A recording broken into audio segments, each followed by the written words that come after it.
The podcast that you are about to hear is the account of the tragedy which befell a pair of podcasters, Nicole Gould and her invalid partner, Nathan Hamilton. It is all the more tragic in that they were yet, well, kinda young. But had they lived very, very long lives, they could not have expected, nor would they have wished, to be caught dead watching as much of the horribly written and needlessly convoluted as they were to experience that day. For them, an idyllic spring afternoon movie-watching session became a nightmare. The events of that day were to lead to the discovery of one of the most bizarre crimes against a beloved horror franchise in the annals of cinematic history, the Texas Chainsaw Massacre, The Next Generation. Look, guys need sex, okay? It's bad for you to get all worked up and then not get it. You can get prostate cancer. Is that what you want? Maybe it's not loaded, but maybe it is, so fuck you. I promise you and I are gonna have some fun. Oh, no, please. He put this little thing in my head, and all he has to do is push one little button and there's nothing in your head. Girl, you just said a mouthful. Caught dead watching. Hi, everybody. It's Nicole and Nathan here on Caught Dead Watching, and we just experienced Texas Chainsaw Massacre 4, The Next Generation.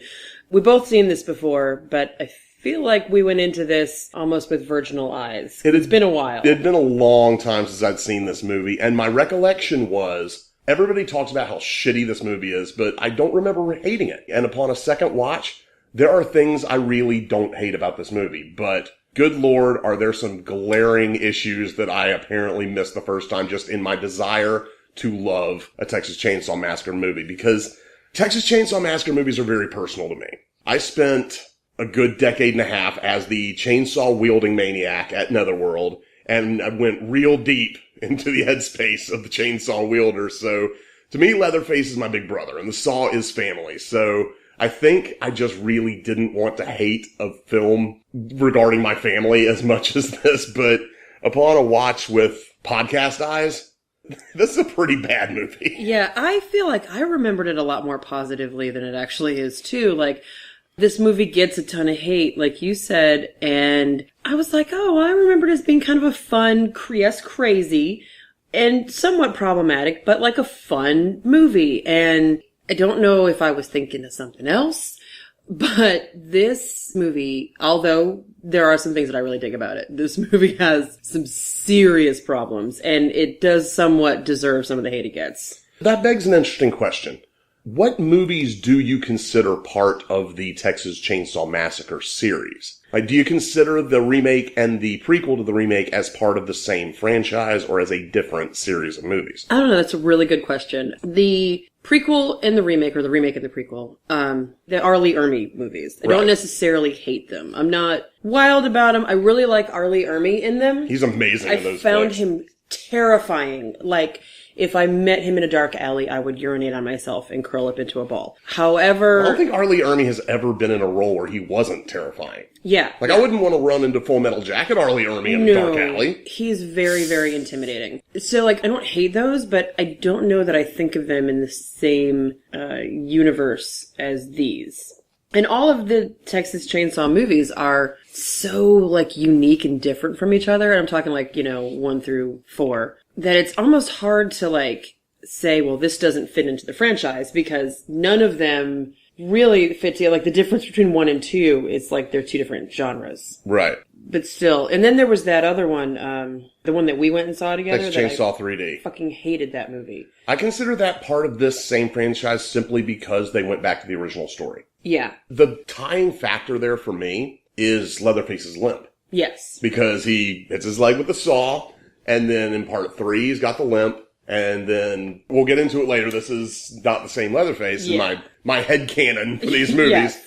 But then he's got the leg issue again in the fifth one, so I think that's the same one. So I kind of consider 1, 2, 3, and 4 and that movie as one franchise, and then the Platinum Dunes ones as a completely different series of movies. I think that's valid. And again, I can't state enough how much I hate Texas Chainsaw 3D. That movie pissed me off. I liked some of Leatherface in that movie. It's the exact opposite of this movie. In this movie, the part I detest the most is the way they handle Leatherface. This is my least favorite Leatherface, both character and actor. Right, but in Texas Chainsaw Massacre 3D, I love the way they portrayed Leatherface but hate the movie that surrounds it. Yeah, we went, whenever it came out, it was 2013? Something like that. 2015.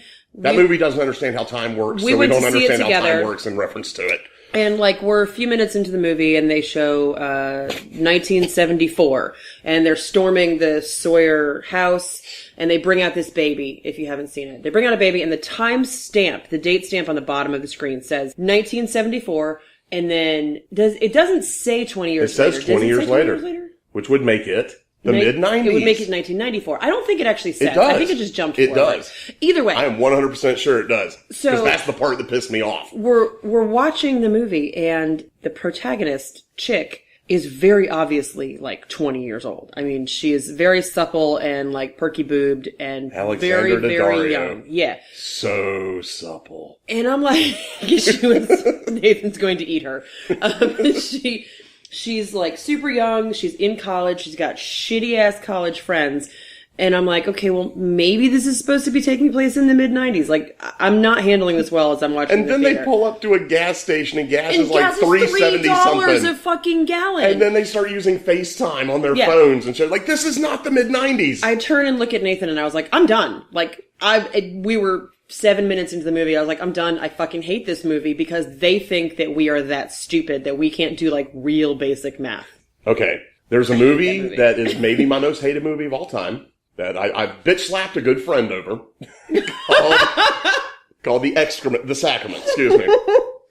Yes. And I said my problem with that boils down to, it's one of two, fuck Ty West, by the way. Fuck Ty West. It's one of two things. Either it's lazy filmmaking, or they are insulting the audience's intelligence by thinking we are too dumb to notice, neither of which are forgivable. And that was exactly what that Texas Chainsaw boiled down to. And everything that happened after that in the movie, like, it could have been the greatest thing in the world, which it wasn't, by the way. But they had Leatherface running through a carnival, and he didn't kill anyone. And he threw his saw. That and was, it was just such stupid. a chance for an incredible bloodbath scene that they threw away. It was just a waste of 2 hours of my time. And they did not show Alexander Daddario's tits. No, they, like, taped her shirt. Like, they cut her shirt open and, like, apparently taped it to her tits. Because you just get to see, like, wide cleavage. But there's, like, total nipple coverage from her shirt. It was you have to go to frustrating. True Detective if you want to see her boobs. Yeah. That's neither here nor there. I fucking hate that movie. movie. We are bringing up that movie right now, so we don't have to cover it in a later episode. Because we won't, because I don't ever want to see that movie again, because it really pisses me off. We're getting that out of the way. Yeah. But back to Texas Chainsaw Massacre, The Next Generation. This one actually has some redeeming qualities in it. Absolutely. And also is a big bag of shit mess in some ways. So we start off and it says it's May 22nd, 1996, and Renee Zellweger is playing the classic Hollywood nerd. The absolutely gorgeous woman who they, like, ran some conditioner through her hair to make it look stringy and put glasses on her. Yeah, that's the nerd. And now she is a hideously ugly nerd. She is getting ready for prom, and she puts on her little corsage, which will be with her the entire movie. That corsage is the MVP of this movie. It is the toughest character in this movie. But before we get that, the movie starts out at the very beginning with I think is one of the coolest touches in the flick. This movie has a lot of homages to previous Texas Chainsaw Massacre movies all the way through it. Yeah. And they're taking prom photos, but you hear that wee noise you hear at the beginning of Texas Chainsaw Massacre when they're showing the crime scene photos. Yep. And the fact that they're taking what was, pictures of desiccated corpses in the first one and doing the same noise over what are supposed to be happy prom pictures, I think is fucking genius. That is genius. So there's a lot of, you want to call them homages or chainsaw tropes or whatever throughout this movie, and I think sometimes it's genius and sometimes it's lazy. Like, it depends on what they're doing. There were some times where they just regurgitated, like, an old chainsaw thing. Ow. Regurgitated chainsaw. Oh. But then there's sometimes, like, that moment is really cool when they call back to, like, the flash noise. Which then they proceed to overuse throughout the rest of the movie. Yeah, so it, like, they try to walk this line or they don't, because a lot of times it's just lazy filmmaking. I don't know. The beginning of that was the best homage they do. Yes. And I guess they blew their load with that one because they're so much less imaginative throughout the rest of the movie. But that one is brilliant. Yeah, from that point on, it's sort of like, hey, remember when we did this in another movie? Hey, remember when we did this in another movie? Yeah.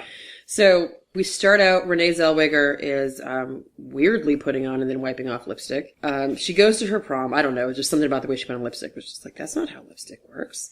I'm going to defer to your knowledge on that. So maybe we should ask Ryan about that one. Well, yeah, Ryan does put on lipstick pretty well. They go to the prom, and Renee Zellweger plays the character named Jenny. And she goes to the prom with Sean, but I don't think they ever even get in the prom. No. They sit in the back of Barry's car. We cut to Jenny's friend Heather, who is your very cliche, hot, vapid airhead. She's not that hot. Well, she's supposed to be hot. She's skinny. I mean, there's that. Which, by the way, these are supposed to be high schoolers. Yeah, they're 35. Who are all being played by 30-year-olds at least.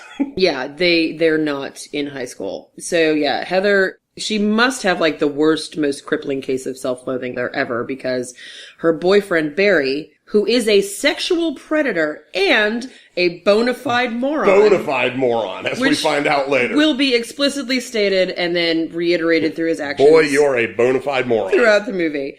So she's at the prom, she's trying to find her boyfriend Barry, and she finds him, like, hiding behind a little column. 10 feet away from her. Making out and, like, feeling up another girl. Sequin slut. Yes, sequin slut. I believe Brenda was her name. I don't know why I always remember everybody's name. So she runs off, she jumps into Barry's car in the driver's seat, she starts peeling out. Why does she have the keys? Where did she keep them? Like, she's got no purse.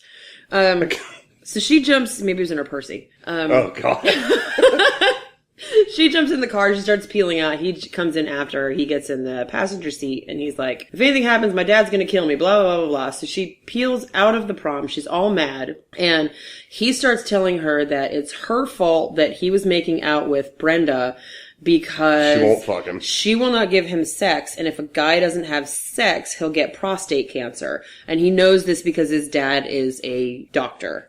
We also find out later that if girls don't get felt up, they get breast cancer. Yes. Yeah, so if you're not using your boobies and getting them felt up on the regular basis, you could get breast cancer. This is a PSA. To Barry. Yes, because Barry's father's a doctor. Yes, everyone listening to this, that means go feel some boobs right now. Get your boobs felt up, ladies. Get them felt up regularly. Protect those boobies. So Barry and Heather are arguing, and they're driving down the road, and then all of a sudden, Jenny and Sean are in the back seat. So, like, we're assuming that they were laying down in the back seat the whole time, but it's been, like, several minutes, and all of a sudden they just pop up, and Jenny's like, hey, he's not going to get prostate cancer if you don't fuck him. He's just telling you that because he wants to have sex with you. And her buddy Sean, the cock-blocking stoner. Yes. Says, the impotent cock-blocking stoner. The impotent cock-blocking stoner, because Barry tells us he's never had a hard-on in his life. Yes. And he says, I know what you guys have been doing back there. You guys have been getting stoned. If my dad smells that, he's going to kill me. But there's no smoke in the car. You know, we learned from Cheech and Chong that if you smoke weed in a car, it's going to get completely smogged out. We also may or may not have learned that from real life. But, you know, there's no smoke. They've been laying in the floorboard getting stoned. Why? And they very specifically indicate that they're not having sex because Jenny is, like, frigid. Right. And like, they very much harp on the fact that, like, she doesn't give it up. Yeah.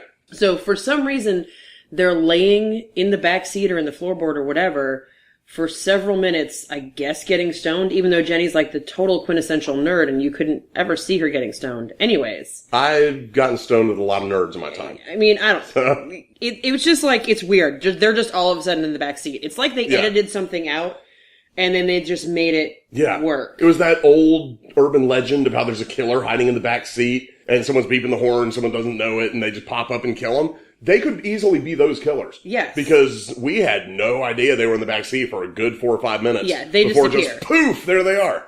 So Heather is driving the car, and they drive not very far away from the high school. Couple miles. It seemed like a couple of miles. Like, it wasn't a very long period of time. There's like a road closed sign or whatever, and they turn onto a dirt road, and they drive down this dirt road, and this Camaro comes out of nowhere and T-bones them. Smash! So, it doesn't come off another road either. No, it it's just coming comes like out of the woods. nowhere and hits them. They never explain why that dude was there or anything, because he doesn't seem to be connected to the events that happened. He doesn't figure into the rest of the movie. No. And there's a reason we're not identifying him by name. In the credits and on IMDb and anywhere that is stated about this movie, This guy, and his name is Vince Brock. I looked it up. The actor's name is Vince Brock. In the credits of the movie is credited as I'm not hurt. Because that's all he says in the entire movie. He gets out of the Camaro, he goes, I'm not hurt. And then falls out, passes out. I'm not hurt, passes out. So he is credited as I'm not hurt. Like, they could have been like, guy in the Camaro. No, just... I'm not hurt. So they're like, oh my god, he's gonna die, blah, blah, blah. We have to go call an ambulance. Because this is like 1996. So not everybody has cell phones. So they're like gonna walk to find a phone, I guess. And they leave Sean with the passed out, I'm not hurt. And Jenny, Heather, and Barry will just walk down this dirt road in the hopes of finding some help.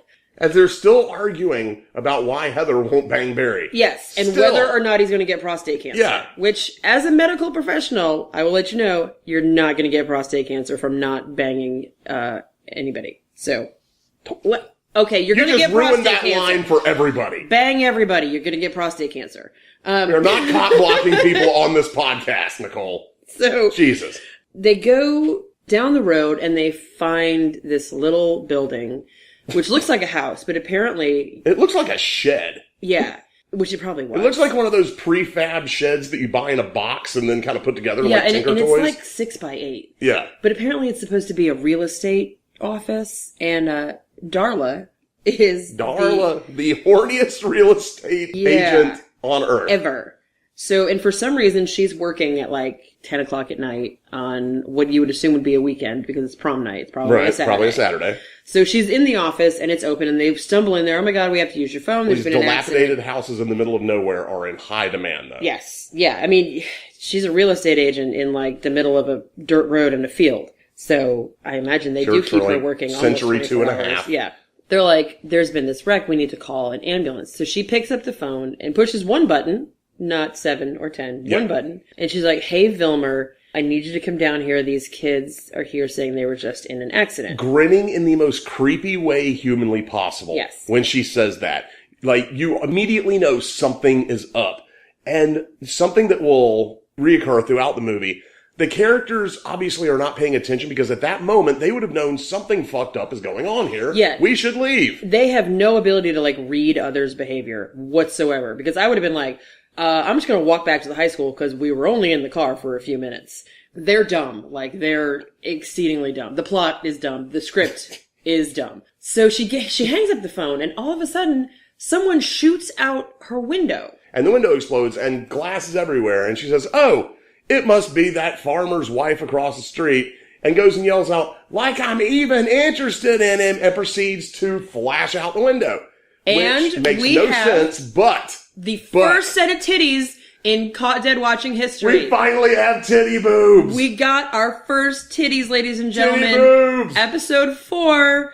About 15 minutes in, we have our first set of titty boobs. How did we get 4 episodes in before we got some titty? Because I don't count those. No, those were whatever boobs. Those were in Blood Llama. Those were not boobs. Here's the titty boobs. I will drink to that. They were nipples, but they were not titty boobs at all. I will also drink to the titty boobs. At this point, I feel we need to take a pause here and explain the origin of the term titty boobs. Nicole, would you like to handle this one? Okay. We were watching Lost Faith and... Drinking heavily. Yeah. And I was like, those aren't boobs, those are titty boobs. You made a distinction between, in movies, when boobs are just shown, or when, like, boobs are shown, and these are, it's just boobs, or they're titty boobs. So, boobs are just like... Non-sexual boobs. Yeah, like, if it was a movie about a woman having a mammogram, that would be boobs. National Geographic features boobs. Titty boobs are supposed to be, not always successfully, but supposed to be hot and or sexual in some sort of fashion. Those are titty boobs. So if you just accidentally get a flash of a boob, that's boobs. If you get like, hey, look at these bitches, those are titty boobs. Those are titty boobs. And these are 90s era fake titty boobs. So they got the whole basketball thing going on. Yeah. And you don't really see nipple. You kind of see it from the side. No, so it's side titty boobs. It's what Cards Against Humanity would call tasteful side titty boob. Yes, exactly. Tasteful side, But fake titty boobs. It's a fucking titty boob nonetheless, and that is a success. We were very excited because actually neither one of us remembered that there was a tit in completely this forgotten movie. there were titty boobs. So we were in like, this. how are we going through another movie that Right. doesn't have a single tit in it? We got a titty boob because you see it from the side. Yeah, it's a So side there's view. one It's boob. a profile. So the tit count in this movie is Is exactly one. one. We have one One titty titty boob. If anyone's keeping score, the score is titty boobs, 1. We got to remedy that next episode. Yeah, next episode, the titty boob count will be off the charts. It will be astronomical titty boobs, but we'll get to that. Next episode, we plan this on a day where we can do a titty boob drinking game with it. Yeah, yes, when we have nothing else to do the rest of the day. Because we will die of alcohol poisoning for all the titties that we're going to see in the next episode. If alcohol and titties is the way I die, I'm okay with that. Yeah. But they're not, they're on the screen, so does that count? It's not like they're in your face. True. I mean, Anyway. smothering to death in titty boobs, I Right. think, is a better death. Okay, Sure. so Anyway. we get distracted easily by titty boobs. Yeah, titty boobs will get us off on a tangent. So, we have our tasteful side boob. Fake tasteful side boob. Or tasteful side fake boob. I don't know. Tasteful fake side titty boob. That what he said, yes. So, we then return to Sean, the impotent stoner, who is at the scene of the accident, and in a tow truck that says Illuminati Wrecker on the side. Illuminati wrecking, yes. That will be important later. Yeah, Matthew McConaughey Foreshadowing. arrives. All right. Yeah. He plays Vilmer, and he's fucking amazing. What kind of name is Vilmer? I don't know what is happening in this movie. I have no idea. Like, No, you're right. He is fucking amazing he in this is movie.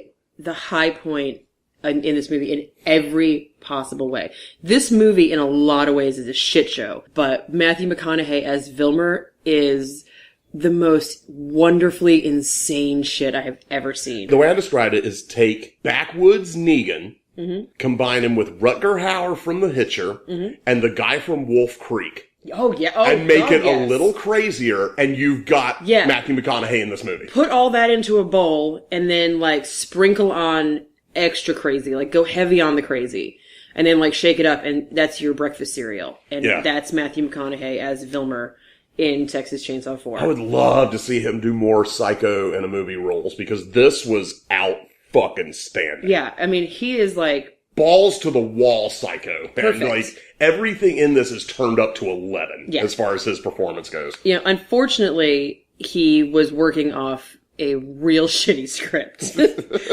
But he kills it like the best way he could possibly. Like, he was handed a turd sandwich, and he doesn't only take a bite of the turd sandwich, he like makes love to it. He put incredible garnish on the plate with this he's got turd like sandwich. parsley and like Like an orange little- wedge, like cut into that cool It's spiral beautiful. thing. There's and- like some caviar on top. Yeah. But it's still a turd It's sandwich. a caviar covered, well garnished turd sandwich. Yeah, that's God, what that's we're the working best with. script in this movie I've ever fucking heard. So, yeah, like, I fully endorse Matthew McConaughey and Renee Zellweger's performances in this movie. It's just that they were working with crap. Yeah, Renee Zellweger is really good too. Like, she's one of definitely the best final girl of this era. Yes. She's up against Neve Campbell and Jennifer Love Hewitt. Yeah, like some bullshit. This was 94, so this was right before the era of Scream and all those. This was like an era where there really weren't a lot of slasher movies coming out. Yeah. And then you get that wave of teen slashers, so she's not up against great competition, but as far as final girls go, she's damn she's good. fantastic. There's this moment towards the end of the movie where she stands up and she's like, I'm leaving. Fuck you. I'm over this. Either kill me now or I'm walking out of here. You guys can go. I'll go fuck yourself. And she's like strong and empowered, and she's like, fuck you. And then the script takes over again and it goes to shit. But like in that moment, like her performance was beautiful, and they should have followed that, and it would have been great. But then she's like, oh, Heather, come on. Like, then, like the script is shitty. So they had a perfect moment, a perfect performance that they should have followed through with, and they killed it with bad writing. Yeah, watching this movie, you can tell, just watching all the performances of this movie, you can see why these particular two became A-listers and the rest of them faded into obscurity. Yes. Since we're talking about the cast and all that, let's talk a little bit about Robert Jacks as Leatherface. Oh, Lord. I hate to speak ill of the dead. He died one of only two of the Leatherfaces that are not with us anymore. Of course, Gunnar Hansen, the originator of To Gunnar. To Gunnar, yes. We lost him, and we've lost the guy from this movie, and I don't know how much we can blame on him, and how much we have to blame on the way the filmmakers wanted to handle Leatherface. Yeah, and I'm sure the director had a lot to do with it, but it looks like they just told him scream a lot and act crazy. Yeah, his have none of the nuance and none of the subtlety that any of the other actors brought to the role. Yeah, Leatherface is an interesting character because you really feel like he does not understand that he's doing wrong. He is behaving in the way that he was raised, and he's behaving in a way that reflects like his family's behavior. And so like he is normal, like in his world, because, you know, obviously his mental function is not, you know, it's subpar. He's behaving within the normal parameters that have been like established throughout his life. So like Gunnar Hansen was amazing at like conveying this like fear and confusion that Leatherface has when these people start all of a sudden showing up at his home. Yeah. And in his perspective, like he's chilling at his house and all of a sudden these people are invading his space. And so he's very frightened and he's very confused and he reacts. And, you know, he does it like non-verbally with like a couple of small grunts. Mm-hmm. And he's very much a man-child. Yeah. In that movie. Yes. And he's fulfilling the role that his family needs him and has raised him to fulfill. Right. And it's a really amazing performance. And I felt like this dude, this Robert Jacks, is like trying to kind of capture that Gunnar Hansen thing, but he doesn't understand it. Well, like you said, nuance. He doesn't understand the nuance of it. He just screams. The first one, the second one, and the third one, no matter what's going on, both the character of Leatherface and his place within the family, the dynamic of the family, there is some really deep psychological shit going on. Yes, very much you so. can tell that care went into that character, and I mean, you know, someone understood a lot of psychology and went into figuring out what made this character tick. Mm-hmm. And like, I wrote papers because I was a film major and a psychology minor. I wrote papers for both about Leatherface. Yeah. And I analyzed the character, and there's so much going on there.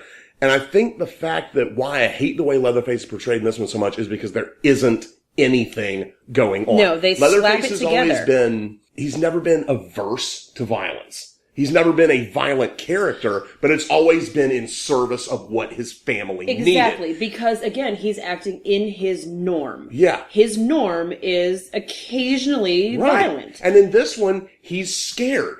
Yeah. Whenever any of the other family members get violent, he's cowering and freaking out. And that doesn't make any sense at all. Yeah, this in the performance context of the is character. just, it's really empty. It's really like two-dimensional and shallow, and it doesn't fulfill any of those reasons why I love Leatherface as a character. Also, there's not a single fucking chainsaw kill in this movie. No one dies by chainsaw. Not a single, no one is even injured by chainsaw. Yeah, there's a little bit of chasing around with the chainsaw, but it never comes into contact with anybody in the fucking movie. Yeah. And now granted, Matthew McConaughey totally steals the show in this. So he is your primary psycho. His performance is at 11 the whole time. So everybody else's is kind of down at like 3 or 4. So Leatherface is barely even a factor in this movie at all. And I don't know if it's because Matthew McConaughey was so big that it got drowned out, or if it's just that it was as shitty as I think it was. Yeah, honestly, if you had taken the Leatherface character out of this movie, it wouldn't have changed much. It feels like, you know, on the later Hellraisers, it felt like they took a horror script, shoehorned some Pinhead into it so they could call it a Hellraiser movie. Yeah. And put it out. That's almost what this feels like. It almost feels like it was another movie, and they were like, shit, we could put some chainsaw into this, turn it into a Texas Chainsaw movie, and put it out as that. Yeah. But I don't know. Yeah, it's like they had a script and they went back and they said, hey, add Leatherface into this and we'll make it. Right. Yeah. But a shitty Leatherface. Yeah, the worst Leatherface. And also, on the same train of thought, so Leatherface, you know, he puts on like his lady face and he puts on makeup and he puts on a wig and like a negligee at one point. And it really bothered me because although, like we said, Leatherface has done the gender bending thing before, it was never like sexual. It was all about the role in the family. It was caring for his family. So he was playing like the mommy, grandma, female caretaker role when he was doing that. If you look at what the archetypes would have been in Texas in the 70s, you know, serving the meal, all that would have been the woman of the family's role. And so in the first movie, when, you know, Leatherface dons the female skin and the dress and everything, he's taking on that role within the family. Yes. But in this one, they make it a very psychosexual thing. Where weirdly, and it doesn't work. Like, she totally does the Buffalo Bill, I'd fuck me thing in the mirror without saying anything. Yeah, with like the lipstick and like trying to like sensually put lipstick on. And, like, it all falls flat. It almost seems like they're trying to push boundaries like that, but I don't give this movie credit enough for trying to be socially conscious or trying to push boundaries that were a hot button at the time. They were just doing it to be doing it. I think they were trying to go for shock value by making Leatherface, like, transsexual, but, like, the way they do sexualizing Leatherface at all is dumb, first of all. And it's not even successful. Like, it's very, very flat. And literally you just have a big guy running around with a negligee on for no particular reason whatsoever. Right, because take, for example, Texas Chainsaw 2. Mm-hmm. There's a scene with him and Stretch, which is incredibly sexual.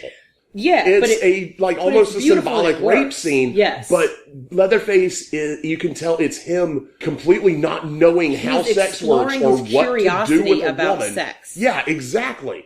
And so it doesn't make sense for that character to 2 movies later have evolved into, I'm going to dress like a woman and embrace her sexuality. The transition doesn't make sense. Yeah.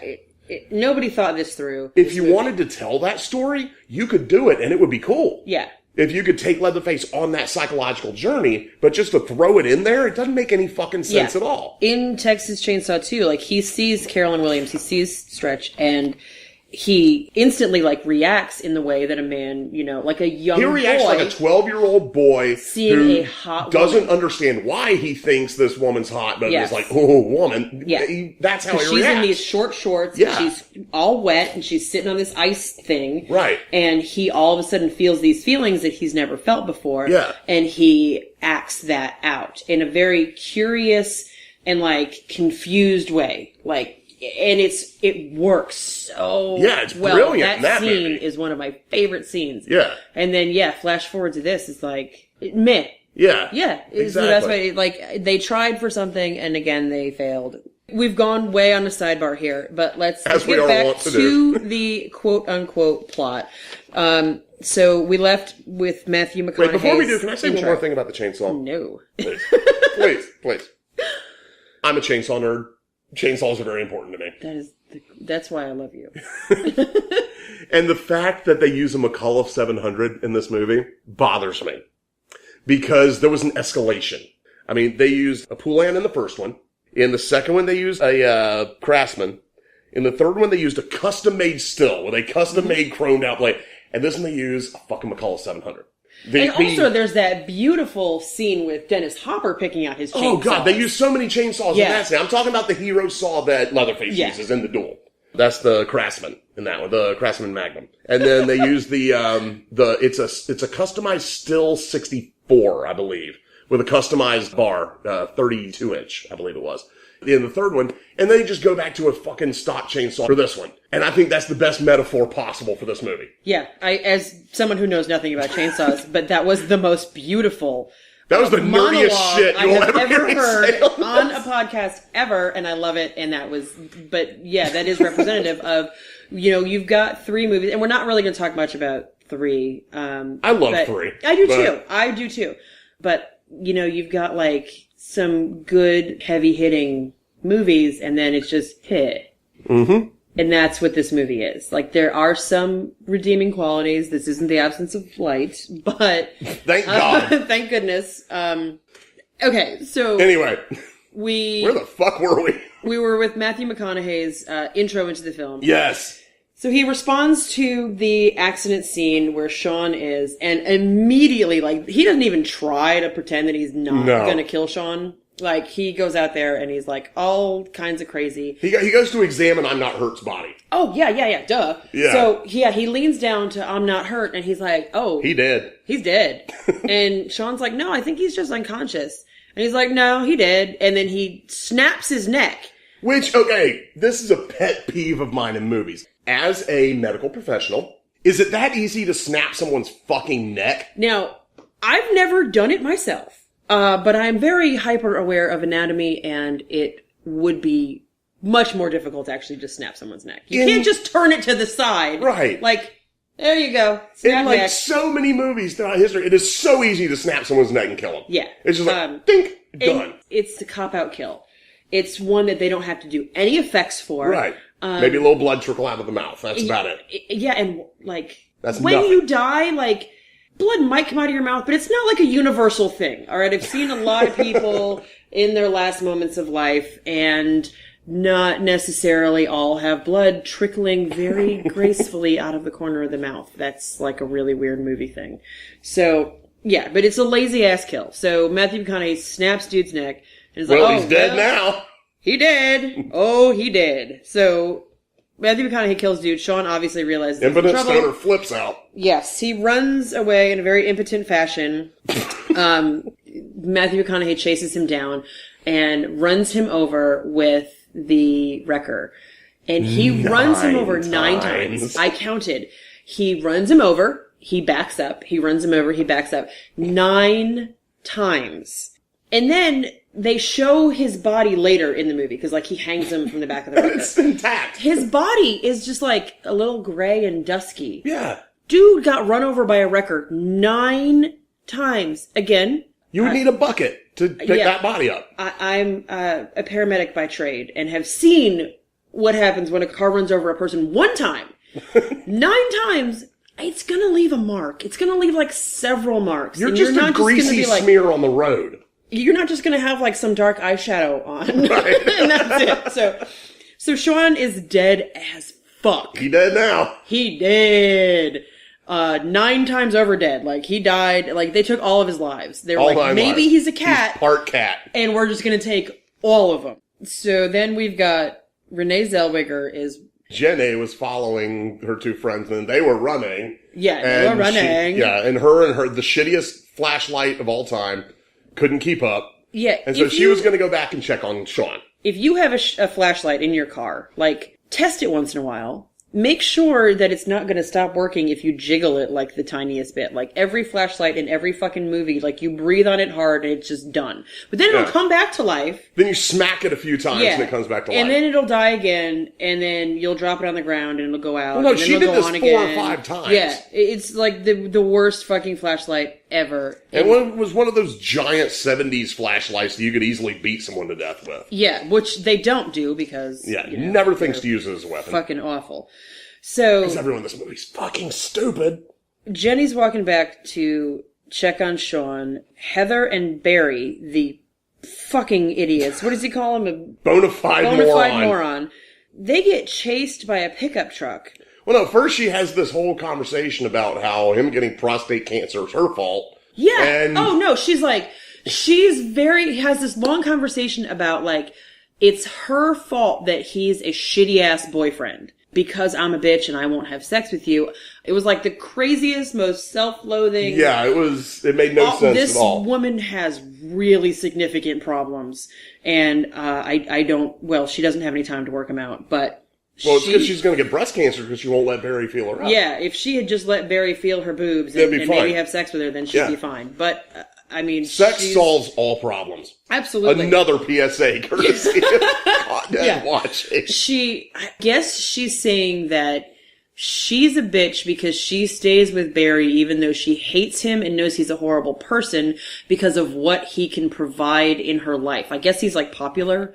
Which totally sounds like something that would go down in a high school relationship. Yeah. But it doesn't make sense with these 2 30-somethings walking down the street talking. Shit. So they almost get run over by a pickup truck, and it goes by them, and they think, hey, it's a great idea. Let's follow this pickup truck that, like, very aggressively almost ran us over. Obviously saw them and, like, came at them. So they follow it, and Renee Zellweger's like, that's dumb. I'm going to go check on Sean. So she goes the other way.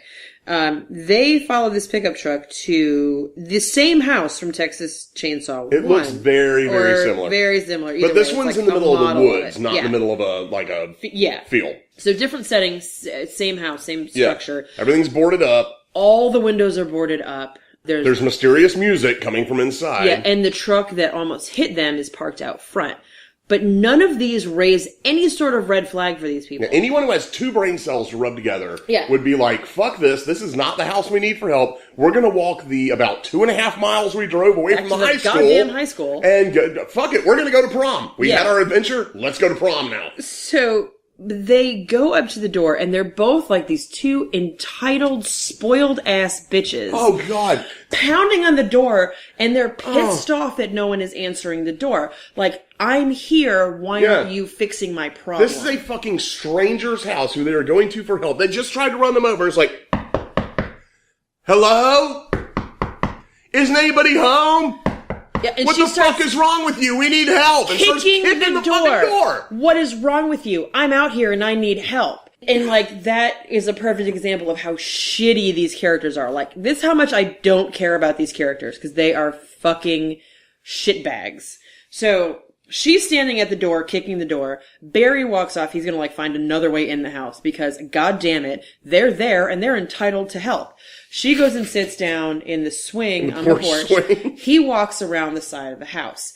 And is looking in all the windows between the slats. He gets to invasion of privacy. He gets to a window and he looks in, and it's very obviously not fucking normal in there. Like, there's shit everywhere. Yeah. It's like sketchy as hell. And he doesn't even register that like, this house is sketchy as fuck. There's a table full of bullets and remote controls. Yeah.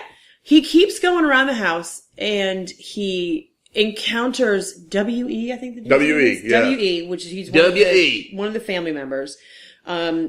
Dude, like, misquotes everything. He's like, he's regurgitating all these weird quotes, but like attributing them to the wrong person and stuff. It was supposed to be like his quirky thing, and again, it kind of yeah, exactly. You're like, oh, that was kind of cute, but like not really. That was a good gimmick for the first 2 or 3 times you did it, but you do it 50 times in the movie, so. He pulls a shotgun on Barry. Meanwhile, dipshit, the girl, is sitting on the porch swing. Leatherface creeps up behind her and is like blowing on her hair and sniffing her hair, and she's just like swatting her hand around like there's a bug around her. Does not turn around. Now, this is where I'm going to take exception. I disagree with this, but. Because you said, I would know if that big motherfucker was behind me. I would. Now, having worked in a haunted house setting for over half my life, and being a dude that's fucking 6'4", 300 pounds, I can sneak up on somebody and blow on the back of their neck and them not know I'm there. Usually they'll turn around and be like, what the fuck was that? But I have met stupid motherfuckers that I can fuck with like that forever. So that happens. That does happen. You are not that stupid. Yes, you would know. I'm not saying you couldn't sneak up on me, but if you were standing behind me for like 10, 20, 30 seconds, I would sense that there was somebody directly behind me. Like, I know when there's someone in my bubble. Yeah. You know what I mean? Like, but I could fuck with Heather for hours. Heather is a real dumb girl. Heather's a and fucking she's moron. a bitch. She's a bona fide moron, too. Bona fide moron. A bona fide moron and a fucking psycho bitch. So this is going on at the front of the house. She finally fucking turns around and sees Leatherface. She screams. No, she finds out he's here because he knocks a broom over. Yeah. Instead of just knowing that she's Jesus Christ, Leatherface. So she screams, he picks her up, he brings her in the house, and they basically destroys a door in the process. God, there's so many goddamn doors dying in this movie. They thought they were clever because of the whole, look what your brother did to the door! But they do it over and then they do it over and over and over. Not a door is safe in this movie. Leatherface is all about property damage in this one. His own house. He just destroys the fuck out of it. And he has no clue that you could like open the knob and like walk through a door. No, you just gotta barrel through it. When they eventually get to the greenhouse, he just runs through the doors and windows are not safe for this Leatherface. But he drags her in here and he basically recreates the shit from Texas Chainsaw 1 that worked so well, and this just comes off as feeling cheap. Like, he puts her in the freezer and she pops back out. But he puts her in the freezer and then turns around to leave. Yeah. And she obviously kicks the door open. Yeah, duh. So he closes it again. She kicks it open again. he closes it again, he puts something heavy on top of it, and then he just, like, walks away. And then, just for interest of time, eventually he comes back and he hangs her on a meat hook. He puts her on the meat hook.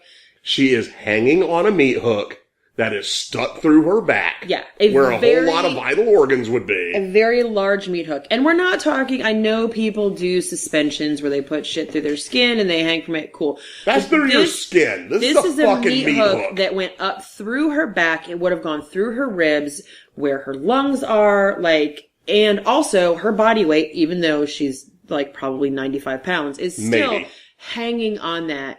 And putting pressure on that hook. That would be very bad. That would cause a lot of damage. That could possibly be fatal. Very, very possibly be fatal. So she's on the hook. Meanwhile, in more ways than one. Yeah. Barry hears her screaming, but W.E. has pulled a gun on him.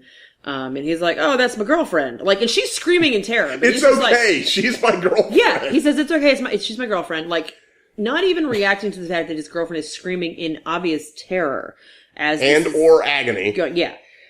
So he, like, is having a conversation with W.E. and he ends up, like, W.E. walks him to the house. He gets to the door of the house. He goes in, he slams the door in W.E.'s face, and he throws the deadbolt. Dude's standing right outside, like, a very tiny plywood door with a loaded shotgun. And he's like, ha, I outsmarted you, dumbass. Like, dude could have just shot the door, but that's neither here nor there.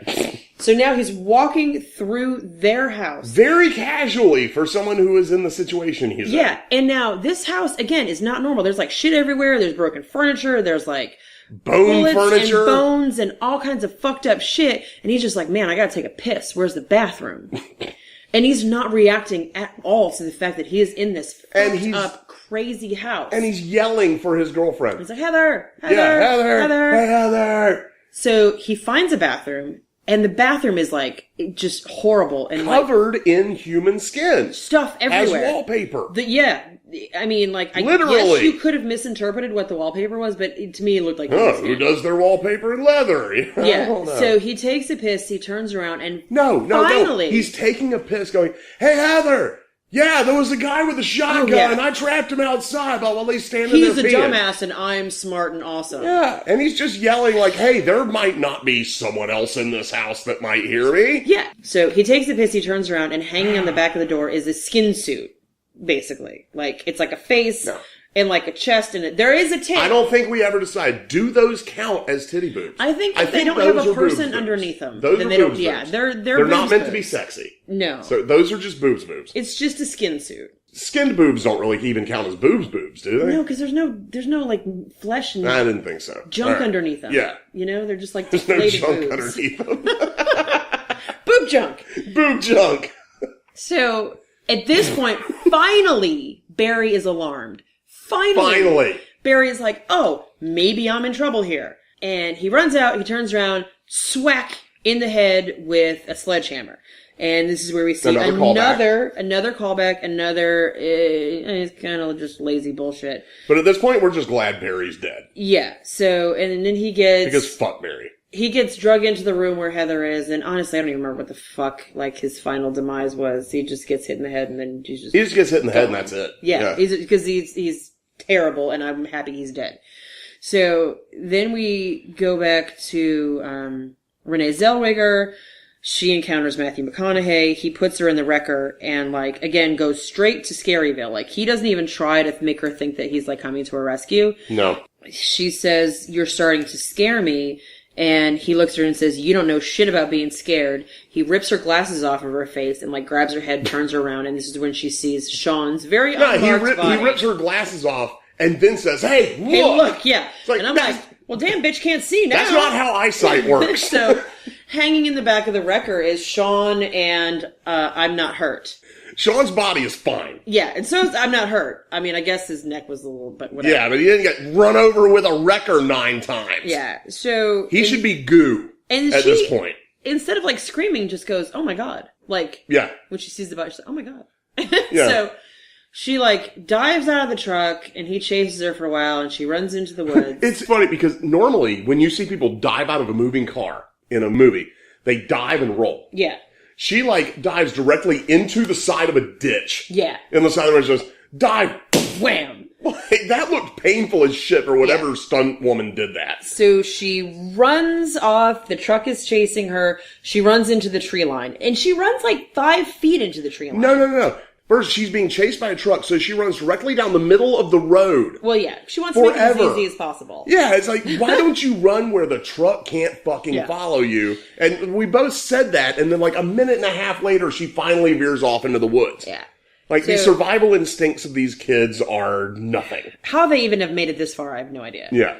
So I don't know how they managed high school, much less being chased by this family. He's like spotlighting her in the woods. And she's like right there, like instead of running deeper into the woods and getting away from him, she's standing there looking at him. And he's like a deer in the headlights. Exactly. Literally. She's just stuck. Yeah. So he's like, ha ha ha, you don't know like what's coming for you. And he gets in his truck and he drives away. And like 10 seconds later, Leatherface comes out, chainsaw, and it's supposed to have impact and it doesn't. And he chases her around. And she runs to the house, runs up the stairs, jumps out the window. Again, another callback. Again. Jumps out the window and they have like a chaser on the roof where she climbs a TV antenna like it's a fucking ladder to safety. And I'm like, oh, that's a 2-foot tall TV antenna. I don't know where the fuck you're going. And then she, like a goddamn flying squirrel, jumps off the top of the TV antenna into like a tree branch. That's like some fucking serious acrobatics. I was like, okay, whatever. But again, it's a callback to the original. Yeah. She jumps out a window on the top floor and we're meant to think, okay, it's going to be like Marilyn Burns in the first one, where she jumps out of the window and then runs off. Yeah. But she hits the roof. So that was another one that is halfway cleverly done. I'll give it halfway. And I said they were trying, but it didn't Maybe work. like 2/5 of the way, not quite half. Yeah. She ends up, she runs back to the damn real estate agent's office. And she thinks that, like, the real estate agent is going to help her. But again, she picks up the phone and pushes one button and is like, hey. And immediately starts talking. Yeah. No ringing. No, nothing like that. She's immediately talking to somebody. Hey, put Vilmer on. Yada, yada, yada. Like, we're talking less than a second after pushing the button. And then she hangs up the phone. And 10 seconds later, the dude shows up at the door. Like, she called and was like, hey, this girl's here. And she said she's being chased by a guy with a chainsaw. 10 seconds later, W.E. shows up there. I'm like, did he teleport? Like, how the fuck did he get there that quick? So with a cattle prod. Yeah, so he's got a cattle prod, which he prods her with it a couple times, and he starts just beating her with the cattle prod, just like it's a broomstick. And I know it's supposed to be a callback to Marilyn Burns getting hit with the broomstick, but it fails. And it's like, if you have a cattle prod, just prod her. I hesitate to say this, but because I don't give too much away, but I have used that exact model of cattle prod before, okay? I don't want to know. No, don't. But I will say, if you hit someone with that the way he did, that will snap in half in 2 seconds. It's like just that thing is not meant to hit somebody with, or anything with, and it will fucking. You can't do that. Yeah, that is not how that model of cattle prod works. No, not at all. So they put her in the back of the trunk and they bring her to the house, and like all this. Stop for pizza first. Yeah, they stop at a pizza joint where a cop comes up while she is talking to her. In the trunk. The cop is so goddamn dumb that he doesn't notice that there's a person in the trunk. Yeah. Like, he's like 3 feet away. He would have fucking seen arms and legs sticking out of the goddamn trunk. Hey there, pretty lady. What you got in the car? Yeah. But they're so, like, focused on all men will be distracted by Darla's beauty that they won't notice what's going on. It's fucking ridiculous. Like, she has titty boobs, but they're, like, real shitty, like, late 80s shitty titty boobs. Shitty titty boobs. So they get back there, and Matthew McConaughey just goes on a craziness rampage. And then, like, it's very evident that, like, Matthew McConaughey and Darla have the single most dysfunctional relationship to ever be recorded in the annals of history. Cinematic, reality, anything. They do not have a healthy relationship at all. But then Darla keeps saying that, the reason why, she reveals all the Illuminati shit. So she's like, he's just trying to do his job. Yeah. She them people that run everything. Who do you think killed JFK? That government? That's bullshit. It's these people whose names you'll never know. Blah, blah, blah, blah. Yeah. It's real secretive about who it is, but it's obviously, we had Illuminati wrecking. We have her talking about these people. We're like, are they going to try and tie this backwoods weirdo family into the fucking Illuminati? And, like, that's exactly what they try to do. That's and again, exactly what they do. They fail miserably. So she tells them that the reason why all this is happening is because Matthew McConaughey works for the Illuminati, this shadow agency. And the reason why she puts up with his shit is because he's implanted something into her head, and all he has to do is push a button and her fucking brain will explode. Which her brain She's in the Suicide Squad. a long time ago. Yeah, exactly. Yeah, Suicide Squad rules apply.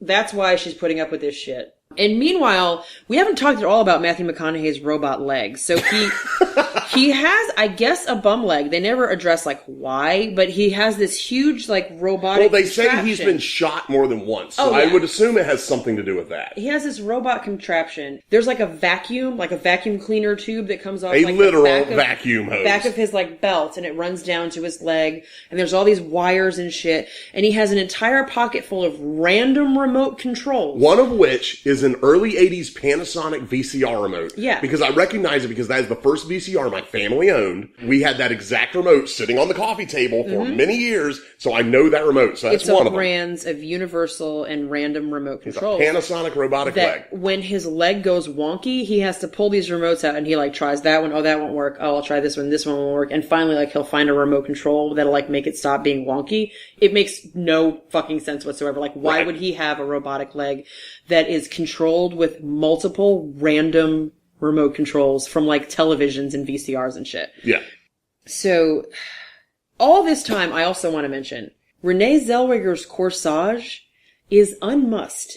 It is still clipped to her dress. She has run through mud and the woods. She's jumped out of a fucking car. Corsage. She jumped out of a window. Fell to the ground from a roof into a tree house. Ran through the wall of a tree house. Her fucking, I don't know anything about flowers, but whatever kind of flower this thing is like, you should make armor. Whatever they make the with this black shit. boxes in airplanes out of, It should be made that of is what this flower is made of. Because this thing is unmussed completely through the entire film. I've never seen anything like it. And I'm like, that goddamn corsage is still there. It's like, basically, Matthew McConaughey craziness ensues for like 20 minutes. It just...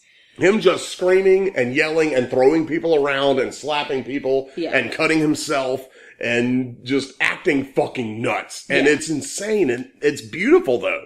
Yes, because Matthew McConaughey is so fantastic. fucking awesome in He this is movie. Fucking fantastic. Like, we cannot state how awesome he is in this. Like, this movie is so bad. It's no, such it's a bad movie. Yeah, it's a very bad vessel for his talent. And at some point, Heather reappears. Like, somehow she's off the meat hook. We don't know how. And she's like... in the middle of the road. She's in the middle of the road. She just walked out of the house, I guess. And she's fine. She has like a little dimple in her back where like the meat hook went in. Very little blood. And she's just fucking fine. So they and then they Darla, find her in the middle of the road. Darla walks up and starts like weakly hitting her in the head with a stick. Tapping her in the head. And she's just like, don't hit me. Oh, please don't Which hit me. is fucking Please don't hit hilarious. me. Yeah, probably the best part of the movie. It's so funny. So they get her back in there and like... She just leaves her. Yeah, but somehow and then they she get ends up back to in the house and it's like, hey, Leather, she's about half a mile back Yeah. down 703 or whatever they call that dirt road, which shouldn't have a name. And so then, like, 2 minutes later, he walks in with her over his shoulder. And Like, then you didn't have Matthew time to McConaughey- go get her? Matthew McConaughey bites her on the face. Yeah. And then they just lay her on the ground. Like, she's such a side note for the rest of the movie. She's, Right. like, barely there. And then comes a scene that a long time ago on the Son of Celluloid blog, I did a series of articles called the Horror Movie Darwin Awards. Yes. Where I gave people who died in horror movies or just did stupid ass things in horror movies awards. And I gave Renee Zellweger's character one for this movie. Because she's holding a shotgun on the family, God, which was yes. leaning against the fridge. And says, okay, all of you get down. If anyone moves, I'm going to shoot. I'm going to walk out of here. Does that whole thing. And then chaos ensues and Matthew McConaughey is distracted. He throws 2 shotgun shells at her. Yeah. And when he's taunting her. He's distracted by the domestic abuse with Darla. By Darla, and he's crushing her head with his leg, and Leatherface is going, "Aah!" and WC quoting some stupid shit at him, and no one's looking at her. She could have so easily just reached down, picked up those shotgun shells, and put them in the shotgun. Yeah. And then And doesn't. killed Matthew McConaughey and run off. Yeah, so then... Matthew McConaughey turns around, grabs the gun, and puts it in his own mouth. Right. She boldly pulls the trigger, and nothing happens Click. because she didn't fucking load the gun. Missed opportunity. And then he grabs it from her. But, like, if she had loaded the fucking shotgun, he'd have been dead immediately, and she could have walked her ass out of there because none of the other ones would have done shit with their leader laying there headless. A whole bunch of stuff. There's chases, and they keep, like, she runs, they bring her back to the house, she runs, they bring her back to the house. There's a dinner scene. Of course there has to be a dinner but table again, scene. falls flat. That's going to be the fucking overwhelming theme of this.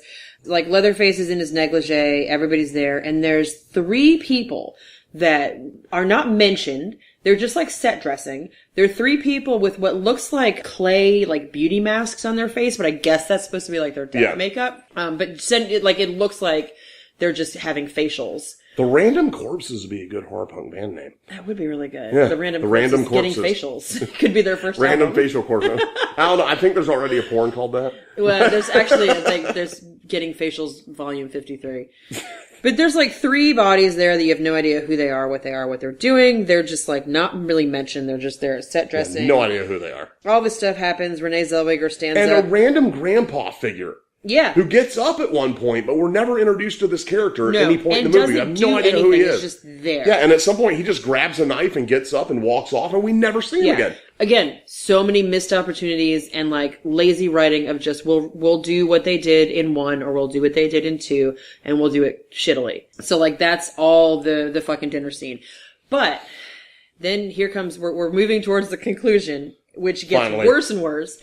So all of a sudden a limo pulls up and in walks, and to steal Nathan's terms, fucking cut rate Judd Nelson. Cause this dude looks just like, kind of like an older than Breakfast Club Judd Nelson. He is great value Judd Nelson. And like, he's got like a weird shitty accent. And I guess he's supposed to be like the Illuminati guy. So he's confirming that like, yes, this is the Illuminati. He's like, what are you doing? You're fucking up your job. These people are supposed to experience pure horror. What are you doing? Pure horror. He says it about 5 times, like into Vilmer's face. And he's basically like a manager who is scolding an employee that has not done a very good job. Yes. So, like, Renee Zellweger's character, what's her name again? Jenny. Is being held in the chair by Leatherface. And so, apparently his version of pure horror is he unbuttons his shirt, opens it up, and he has all kinds of, brands? tribal scarification of brands or some kind of body mods. And, like, and 3 extra nipples. Yeah, waist with, nipples. with rings in them. And just walks up and, like, licks her face for a good 20 seconds. Yeah. Not just, like, a lick. Like, he licks every visible portion of her face in, like, the grossest way possible. Like, flat tongue, up the fucking cheek, across the forehead, up the other cheek. Like, it's probably the most uncomfortable, like, 10 to 15 to 20 seconds on film I've ever seen. I'll give it to him. That's pretty horrifying. Yeah.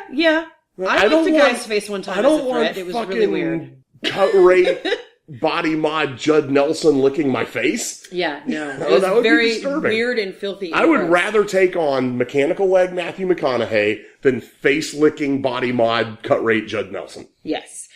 And again, so the introduction of face licking cut rate body mod Judd Nelson. Good job. It could have brought this story in a really interesting direction. But instead of pursuing this in any way, he just leaves. He just walks out and gets back in his limo. And that's almost the end of this. Like, this could have been a thing, and it wasn't a thing. Another missed opportunity. Here's the bookmark I was going to say earlier, when I said we'll talk about that when the character is introduced. The reason I think this Leatherface sucks so bad in comparison to the other Leatherfaces is I think this is a completely different family. I don't think these guys have any connection whatsoever to the Sawyers, because as they're credited, they are the Slaughter family. Which is a much more on-the-nose name. He's called Leatherface Slaughter. Vilmer is called Vilmer Slaughter. W.E. Slaughter, according to IMDb, and I guess the credits, because that's where they got it from. So with the introduction of the Illuminati character, my idea is that this family is the result of the Illuminati seeing the fear that the Sawyer family put into Texas. Mm-hmm. And how everyone was scared that, oh my God, if I go on these back roads, someone's gonna grab me and turn me into, hack me up for barbecue, to take a line from part 2. But I think that they wanted to create another Sawyer family, which ended up being the Slaughter family, and failed miserably. Yeah. Which is why they come in and say, oh, this is fucked up. This is nothing like the other ones. And that's why Leatherface is so bad. And that's why they just found Vilmer, and he worked out good as a nut job, but he didn't work good as the Jim Sideout character, which you could tell he was supposed to be. So I think it was a failed experiment on the side of the Illuminati, which is such a cool idea. It is. They could have made that a huge, it would have been almost Cabin in the Woods-ish. Yes. Like 2 decades before. And it's such a cool idea. It was just executed so fucking badly. Yeah. I think that your idea is amazing, but I also kind of think you're giving this movie too much credit. I think that I yeah, hope not. Totally I hope works, not.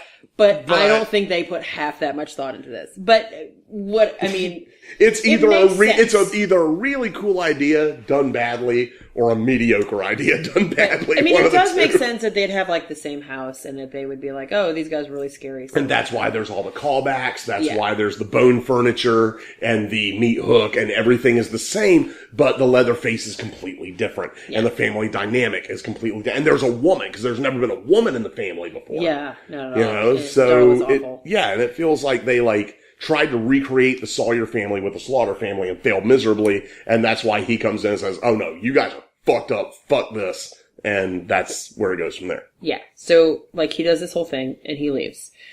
So, it's now morning time, and Renee Zellweger goes running from the house. Which, if you remember in the first one, when Marilyn Burns escapes the house, sunrise. It's daylight. So, we basically are, this whole thing, we go back, we go to a road. Is a callback to Texas Chainsaw 1. She runs from the house. Leatherface is chasing her, and Vilmer, Matthew McConaughey, is chasing her through a dirt road. No, Leatherface is chasing her. Vilmer's there too, because remember the. Oh, that's right. He's driving the truck. The truck shows up in a minute. Yeah, that's right. So, they're chasing her down the road, and Matthew McConaughey gets out, and he's chasing her on foot. And for some reason, I don't know why, all of a sudden, a fucking plane comes out of nowhere, like a crop duster type plane. It's shown crop dusting a forest. For no reason. Which doesn't make any sense.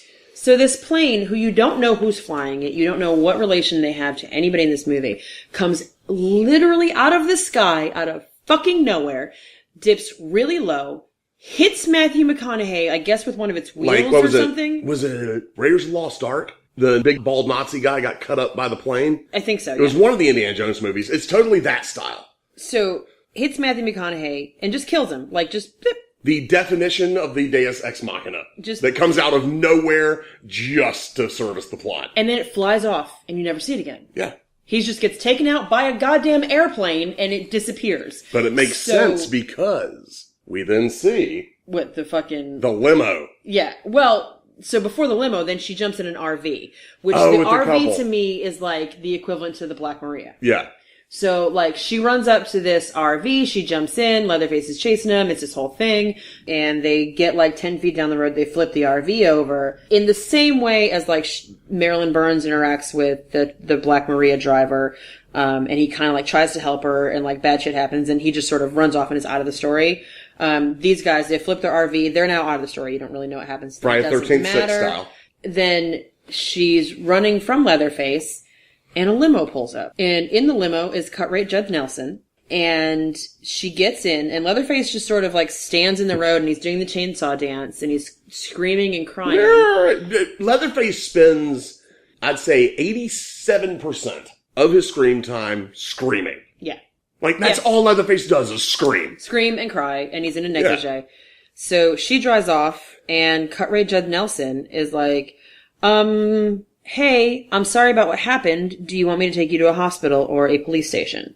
And then he takes her to a hospital, where we see John Dugan. Yay! Yeah, John! Hi, John Dugan! Dude, it's pretty awesome. John, we love you. You're awesome. Yes, John Dugan is the shit. John Dugan was Grandpa in the original Texas Chainsaw 1. He's also a very, very nice guy. He was also the first panel I ever hosted, was a John Dugan panel. Yes, I remember that because I was there. Yep, John, you'll always be the shit. Yeah, his cameo is amazing. He's just leaning over talking to her. He's what happened, whatever. And then on a gurney rolling by...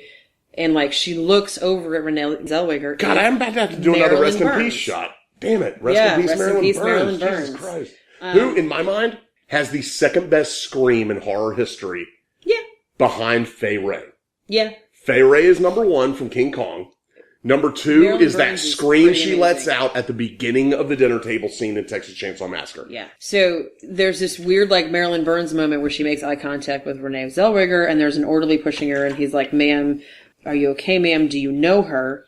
And then the credits roll. Yeah. And that's the end of the movie. And in the credits, that role is credited as anonymous. Yeah. It doesn't say Marilyn Burns. It says patient on stretcher, whatever. Yeah, patient on stretcher, anonymous. Yeah. Super weird. So that, ladies and gentlemen, is our experience with Texas Chainsaw 4. God. It's a terrible movie with 2 incredible performances, one great idea that's executed badly. Mm-hmm. And several great ideas, I think, that were executed badly. Because it's like they almost hit it a couple times. Yeah. But they fucking miss over and over again. But at least we can still say it's only the second worst Texas Chainsaw Massacre movie. This is true. This is true. But this movie, it's not good. But there's some good shit going on in it. Mm-hmm. And the reason that this movie is so infamous, I think, is because no one saw it forever. Because we haven't touched on that. Yeah. Because it was made in 1994. And it wasn't released, I think, till 97. Till 97. Yeah. 98. Yeah. Because I was working at Hollywood Video when it was finally released. So the reason that it didn't get released is because Renee Zellweger and Matthew McConaughey's representation sued the company that made it to keep it from coming out. Because by that time, they were the guy from Days of Confused and Bridget Jones. Yeah, and also Jerry Maguire. And Jerry Maguire, so like, they McConaughey been in all these movies. And they realized that this was kind of a steaming turd. Right. It was the, Friday the 13th to Kevin Bacon and the Ghoulies to Leonardo DiCaprio. And, the movie that they were ashamed of in their past. And they tried to get it blocked from being released. And I've actually heard interviews with Renee Zellweger, like, in recent times where she's kind of gone back and been like, it was a fun experience. She acknowledges it now. Right. But there was many, many years where she would not acknowledge it. And I don't think Matthew McConaughey still will talk about it. All right, ladies and gentlemen, we're starting to run long. So let's sum this shit up. All right. Well, I think we should get with that's not how this works. I'm going to start out with, that's not how prostate cancer works. No, that's also not how breast cancer works. Ladies. That's not how cancer works. Young ladies, old ladies, whatever. You do not have to fuck your man to save him from prostate cancer. And you don't have to let him feel your boobies to save yourself from breast cancer. If you want to fuck your man, please fuck your man. If you want him to feel your boobies, let him feel your boobies all day long, but not under the threat of cancer. That's really, terrible. Yeah, don't threaten cancer, but you should totally let dudes fill you up and bang you. Yes. That's not how doors work. No. Leatherface, turn the goddamn knob. 3 or 4 doors and in this windows. movie. Just bust through everything. That's not how doors or windows work. What, their Home Depot charge card must be just maxed out at all times. No, not at all. That's not how cattle prods work. If you beat no. someone with them, you're going to break them. And those motherfuckers are expensive. So shock people with them. Yeah. But don't beat people with them. Do not beat them with them. No, don't do that. That's not how corsages work. No. I have never seen a flower that was able to take more abuse than a human body. No. And I'm not going to overstate this because I don't want some shadow organization to kill me. But I'm pretty sure that's not how the Illuminati works. I'm pretty sure. I mean, we don't have any documentation here, but we're pretty sure the Illuminati is no inside knowledge. Not run by a knockoff Judd Nelson with 3 extra nipples around his belt line. But we could not tell if he had his actual nipples pierced. Like they could. He had his extra nipples pierced. We didn't see his real nipples. We only saw his other belt line nipples, and they had weird gold rings in them. And were they his nipples, or maybe they were somebody else's nipples that he just glued on there? They were grafted nipple grafts. Nipple grafts. I mean, damn. Hashtag nipple grafts. Yes. So apparently, the Illuminati works by cutting off people's nipples and sewing them to Judd Nelson's twin. If you take that line out of context, it'll be the greatest day of your life. It's amazing. So, all right, to finish this off, on our scale of 1 to 10, we of course have must watch. Or 1 to 3. 1 to 3, excuse me. 1 to 10. That's not how math works. That's not how math works at all. All right, On a scale of 1 to 3, we have our must watch, which means you need to see this fucking movie. We have bored watch, which means if you're bored, I've spent 90 minutes doing worse. Or suicide watch, which means this movie is going to make you want to hang yourself in your Jump cell. out a window. By your sheet, like in Nightmare on Elm Street. It's going to make you want to jump out a window. Yeah, you're going to want to kill yourself. So, where would you rate this? Okay. As much bad shit as I have said about this movie, I'm still going to say that this is a must watch. Just because I feel like this movie is an experience. I think that you need to see Matthew McConaughey's insane fucking performance in this movie. Yeah, it's a bad movie. This is a shitty movie. The script is terrible. But some of the performances are such, like, bright, shining moments that it's worth watching. You really shouldn't miss out. Like, you don't have to watch it twice. You don't have to own it. Just... Hey, wait a minute, I own it. You don't have to. I own fucking Absence of Light until I send it. No, Michael Church now owns Absence of Light. You don't know it yet, but it is now yours. And you are not allowed to keep it. You have to watch it and then pass it on like herpes to someone else. I want you to spread the venereal disease that is absence of light as much as humanly possible. Abscess of light. Yeah, I would call this, like, not ironically, like, I would call this a must watch. You should experience this movie. It's cool, but, I mean, just expect it to be problematic as fuck. Nathan. I'm going to say must watch for 3 reasons, actually. Number 1, you need to see Matthew McConaughey's performance in this. Absolutely. Because as far as just straight up horror movie psychos go, he is probably in my top 10 in this movie. Because he is balls to the wall nuts and a really creative performance. And it's just fucking insane. It's awesome. 2, because I believe the Texas Chainsaw Massacre series is required viewing for any horror fan, which means you need to have watched all of them. Even the bad ones. Kind of like Hellraiser, kind of like, it's kind of like some of those series where, like, to complete your education, young Padawan, you must watch even the bad ones.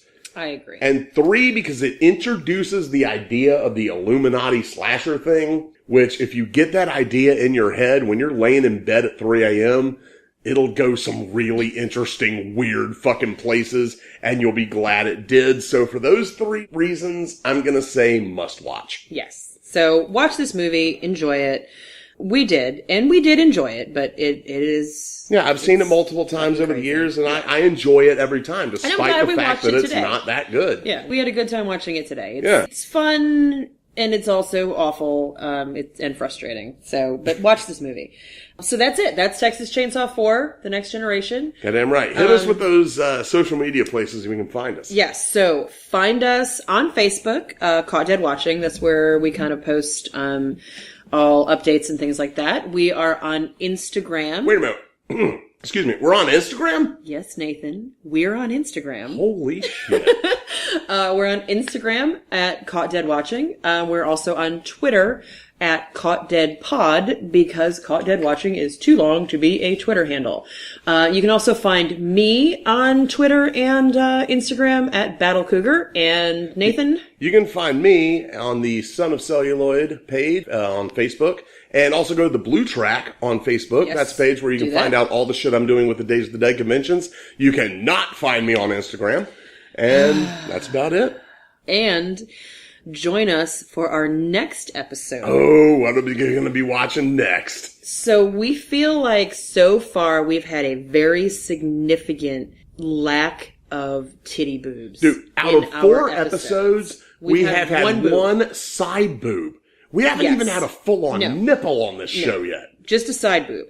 And as horror movie fanatics, we also love the gratuitous nudity in horror movies. And this one actually kind of came to us as a challenge, too. So, friends of ours over at Needless Things Podcast, Dave, a.k.a. Phantom, they do what's called the Needless Commentary, where a whole bunch get together. I've been a guest on that podcast several times, where they watch a movie and they do a commentary as they watch. It's fantastic. If you've not listened to a Needless Commentary, what's wrong with you? Get over there and listen to them. They're great. So where can they find that? That's at needlessthingspodcast.com. And all of the Needless Things stuff is all under Needless Things, Instagram. They're on Twitter. They're on all that stuff. So listen to Needless Things Podcast. They did one on this movie called Tanya's Island. At the end of their commentary on Tanya's Island, Dave says, I'd really like our friends over at Caught Dead Watching to do this movie because it's apparently that fucking insane. The only things I know about it is all about, like, tits, big 70s bush, and a chick having possibly consensual, possibly not consensual sex with a Bigfoot. And I'm like, okay, this sounds like material for this show. I haven't even seen a trailer for this movie, and I'm in. So we got. From what I understand, Tanya doesn't wear a shirt for most of the movie. So, oh God! If we play the drinking game, we're gonna die. We're gonna die. It's one set of tits. However, I feel like every new scene that the tits are in, we get to count, like That's the Joe Bob Briggs rules. Yeah. So we'll do a tit count. The next episode is going to be Caught Dead Watching brings you titty boobs and Bigfoot rape. So hang on to your ass, because that's going to be coming at you very soon. And in the meantime, please go over to Needless Things Podcast, listen to the Needless commentary that they did on Tanya's Island, and listen to all the other Needless commentaries and all the Needless Things Podcast stuff. They're absolutely fantastic. And on that note... Yeah, we hope you have enjoyed the fourth in the Texas Chainsaw series, and we hope you'll join us here next time on Caught Dead Watching.